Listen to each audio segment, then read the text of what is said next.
Hello, my friends, and happy Wednesday to you. So, first, I want to apologize that it's taken me so long to get these video tutorials up for you. Things got a little bit crazy, and I opened up the cutting club so fast that I just didn't. I kind of got the horse before the cart, so to speak. So I wanted to do a couple of tutorials that are kind of geared towards first, I want to do a tutorial that's geared towards SVGs and cutting machines, and then we'll go on to the PDF for scroll saw, jigsaw, bandsaw. So if you are a laser owner, I'm going to assume that you probably already know most of this information. You're probably familiar with how to save the files and how to import them into your software for your laser.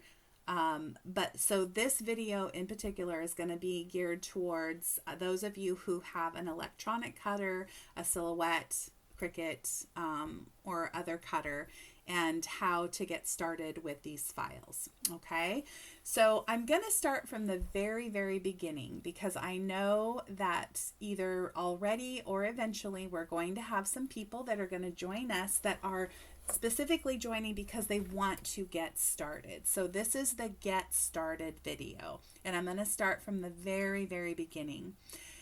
Okay, so the first thing you're going to want to do, and I'm going to tell you that I do everything on my laptop. So I'm not going to be a lot of help to those of you who use your phone or your tablet. But I can help you do some research, or maybe the group in itself will be helpful with that.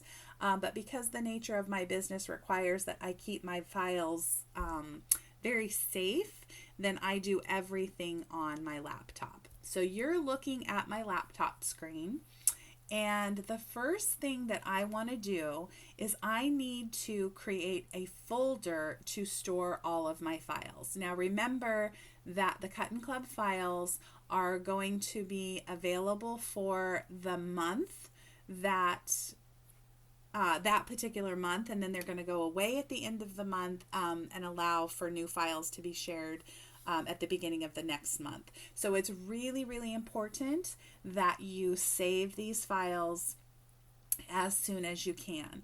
Okay, so how do I save the files? The first thing that I'm going to do is I'm going to create a folder. And you can see up here I have all these folders that I've created for myself. I have embroidery, I have some digital papers. These are just personal things. Here's files that I have purchased. I have ideas and files for sharing, and yada yada. So I always create a folder to save my files in. Okay, so how do I do that? You're going to right click on your desktop, and you're going to come over here to new, and you're going to grab a new folder. And I'm going to name this the Cuttin Club. Okay, and I already have one up there, but that's okay. This is for learning, for us to learn.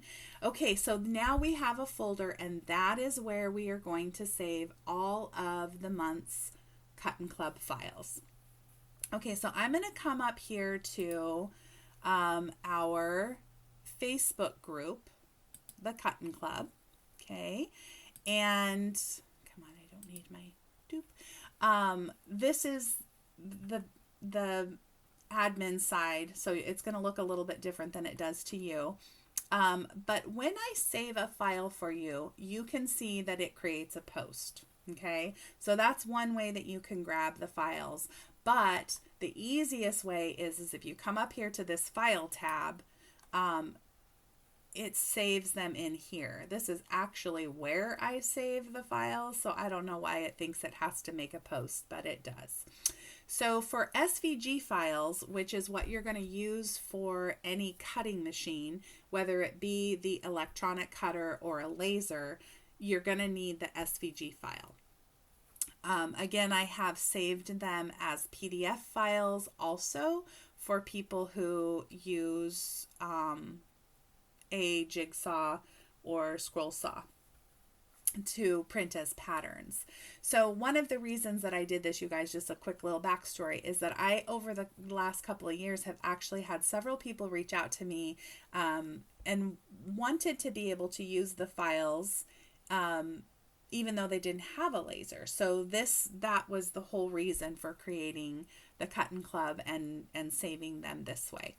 Okay, so today, for this video, we're only going to focus on the SVG files or any files that you want to save. So we created our folder on our desktop, and the next thing that we need to do is we need to save these files. So when you click on this, it's going to open up a place for you to save it. And we already opened this folder just a little bit ago, so it's going to default to that. But if it doesn't, because normally mine's going to open up somewhere over here in my laser files, you're going to want to go to your desktop, find the folder that you want to save it to, and open that, and then save. And that is going to save it to that desktop file. So now if we come back to our desktop and we open that, there is our file. Okay, so the first thing I want to show you is what's going to happen if I try to just open this file. Maybe you've saved it to your phone, maybe you've saved it to your iPad, or in this case, I've saved it to my computer. But what's going to happen if I just try to open it? It's going to look like it's incomplete.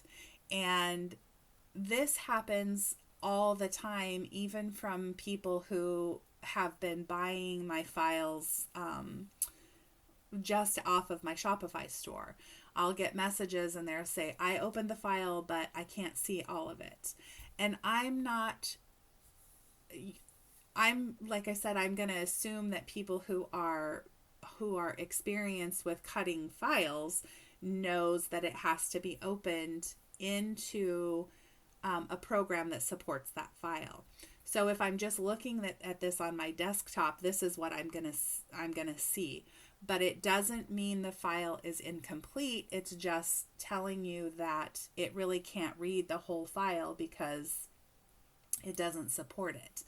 But if I come down here to Silhouette Studio, and I see I've got a window open that's going to give you a sneak peek to next month's files.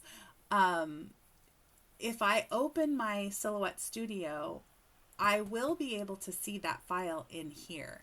So now what I'm going to do is I'm going to come over here and I'm going to import this file into Silhouette Studio.